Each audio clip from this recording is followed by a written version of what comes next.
اس تنظیم کے general secretary عالمی تنظیم عارفین کے حضرت صاحبزادہ سلطان احمد علی صاحب کو میں گزارش کرتا ہوں کہ وہ یہاں آئیں اور اپنے خیالات کا اظہار کریں۔ نحمدہ و نصلی علی رسولہ الکریم، اما بعد، اعوذ باللہ من الشیطان الرجیم، بسم اللہ الرحمن الرحیم۔ رحمتیں ہیں تیری اغیار کے کاشانوں پر، برق گرتی ہے تو بیچارے مسلمانوں پر۔ جناب صدر محفل، مہمان خصوصی، دیگر معزز مہمانان گرامی، بالخصوص سرتاج ما و فخر ما علماء کرام مشائخ عظام، السلام علیکم ورحمۃ اللہ۔ میں آپ تمام حضرات کا بہت مشکور ہوں کہ آپ تشریف لائے اور اس قومی اسلامی یکجہتی میں شامل ہوئے، کیونکہ یہ ایک صحیح ہے امت کو متحد کرنے کی اور ان کو اکٹھا کرنے کی، جس میں صرف مسلک یا مساجد ان چیز کو متحد کرنے کی نہیں، یا مدارس کو یا گدیوں کو متحد کرنے کی نہیں، بلکہ جتنی بھی امت مسلمہ ہے ان کو، جتنے بھی ممالک ہیں ان سب کو متحد کرنے کی ضرورت ہے۔ اور اگر اس کا ایک چھوٹا سا تجزیہ کیا جائے کہ آج امت مسلمہ کہاں کھڑی ہے، کس موڑ پر کھڑی ہے اور کن کٹھن مراحل سے گزر رہی ہے، تو میں سمجھتا ہوں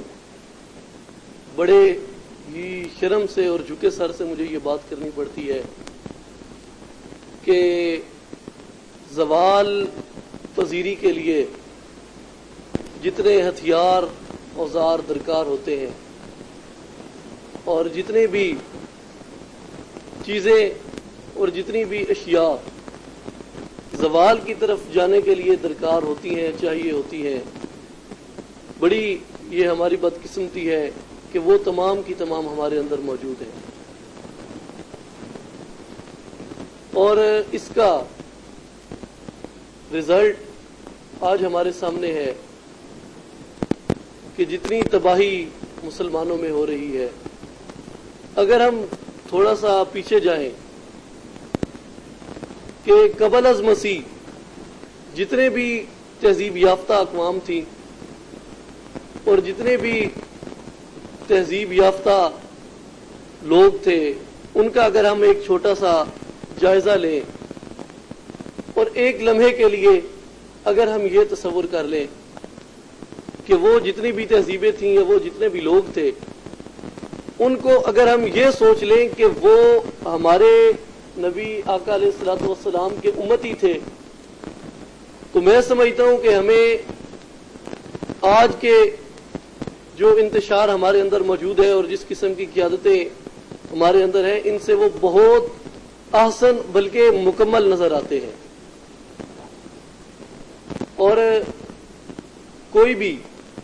پوری دنیا میں، پوری اسلامک ورلڈ کے اندر کوئی بھی ریاست ایسی نہیں ہے جو کہ اسلام کی نظریاتی اساس کی ذمہ داری قبول کرے اور اس چیز کو آگے بڑھائے، اور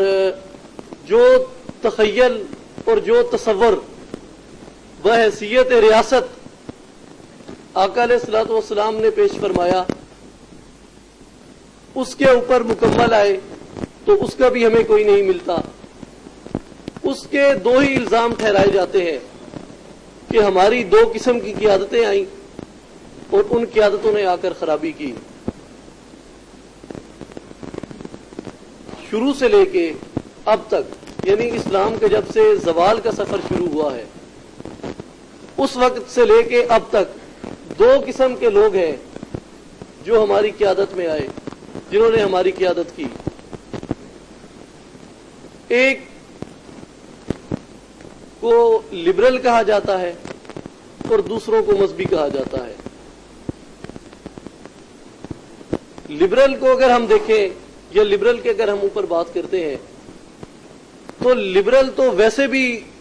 اسلام سے مستثنا ہے. اس کے پاؤں میں تو ویسے بھی کوئی ایسی شریعت کی زنجیر نہیں ہے, اس کو کبھی شریعت کی سطروں سے اس کے ہاتھوں کو نہیں جکڑا گیا, وہ تو ان تمام چیزوں سے آزاد ہوتا ہے. اور اس کے اوپر تو ہم بات کر ہی نہیں سکتے کیونکہ وہ تو بیسکلی اسلام کے خلاف ہے, وہ تو بیسکلی اسلام چاہتا ہی نہیں. پھر اگر ہم بات کرتے ہیں مذہبی کے اوپر کہ ہمارے پاس ایک مذہبی قیادت تھی, اور مذہبی قیادت نے کیا رول پلے کیا. مذہبی قیادت چاہے وہ مذہبی رنگ میں سامنے آئی, وہ فوجی رنگ میں سامنے آئی, یا وہ سیاسی رنگ میں سامنے آئی, اگر ہم ان کو دیکھیں تو انہوں نے اس میں کیا رول پلے کیا ہے, اور انہوں نے اس کے لیے کیا کاوش کی ہے, انہوں نے اس کے لیے کیا کوشش کی ہے. اگر انہوں نے اتنی کوششیں کی ہیں شروع سے ہر حکومت میں, چاہے پاکستان بننے سے پہلے تھی, بہت پہلے 300-400 سال پہلے تھی, یا چاہے پاکستان بننے کے بعد 47 سے لے کے آج تک جتنے بھی آئے ہیں, ہم ان کا اگر ایک تجزیہ چھوٹا سا کرتے ہیں تو اس میں ہمیشہ ایک تثلیث کا ٹرائی اینگل رہا ہے حکومت میں. اور وہ کیا کہ ایک تثلیث تھی, اس کے 3 کونے بنتے ہیں, اور ہر کونے پر ایک کرسی رہی ہے. ایک کرسی کے اوپر حکمران رہا اور دوسری کرسی کے اوپر سرمایہ دار رہا, اور ان دونوں نے جتنے وسائل تھے فرد کے ان کو 90% اپنے قبضے میں رکھا. پھر انہوں نے اپنے ان اقدام کو اسلامی جامہ پہنانے کے لیے جو تیسری کرسی بچتی تھی اس کے اوپر کسی بھی آدمی کے اوپر انہوں نے اسلام کا لبادہ رکھ دیا, اور ان تینوں نے اس کو چلایا. اور عوام کے فرد کے جو حقوق تھے, یہ تقریباً جتنی بھی اسلامی ریاستیں ہیں, جتنی بھی اسلامی ملک ہیں, ان تمام کے اندر یہی نظام آج تک چل رہا ہے. جب سے اسلام کے زوال کا سفر شروع ہوا ہے اس وقت سے لے کے آج تک یہی نظام چل رہا ہے. اور وہ تینوں حرص, ہوس, دولت, اقتدار کی زنجیر میں ان تینوں کے پاؤں جکڑے رہے, اور ان تینوں نے فرد کے وسائل کو استعمال کیا. جب فرد کے پاس کچھ نہ بچا, جب فرد کے پاس کچھ نہیں تھا, تو اس کے اوپر بھوک بھی مسلط ہونی تھی, اس کے اوپر مصائب بھی مسلط ہونے تھے, اس کے اوپر دیگر تکالیف بھی مسلط ہونی تھی. تو جب یہ خرابی آئی تو فرد میں جب یہ بات شروع ہوئی کہ انہوں نے اس چیز کی ذمہ داری چھوڑ دی. حضرت عمر فاروق رضی اللہ تعالیٰ عنہ فرماتے ہیں کہ اگر دجلہ کے کنارے کے اوپر ایک کتا بھی بھوکا رہ گیا تو فرمایا کہ اس کا جواب دہ بھی عمر ہے, وہ فرد کی نہیں, وہ ایک جانور کی بات ہے. اور آج اگر ہم دیکھتے ہیں جتنی بھی اسلامی ممالک ہیں, جتنی بھی اسلامی سلطنتیں ہیں, ان کے اوپر اگر ہم نگاہ دوڑاتے ہیں تو ہمیں کہیں پر بھی یہ بات نظر نہیں آتی بحیثیت اسلامی ریاست, بحیثیت اسلامی مملکت, ہمیں یہ چیز نظر نہیں آتی, بلکہ اس سے بہت دور ہمیں وہ چیز نظر آتی ہے, بلکہ نظر ہی نہیں آتی. اور جب فرد کے اندر خرابی شروع ہوئی, کیونکہ علامہ اقبال رحمۃ اللہ علیہ فرماتے ہیں نا کہ افراد کے ہاتھوں میں ہے اقوام کی تقدیر, ہر فرد ہے ملت کے مقدر کا ستارہ. اور جب فرد میں خرابی پیدا ہوئی, فرد سے وہی خرابی شہر میں پہنچی,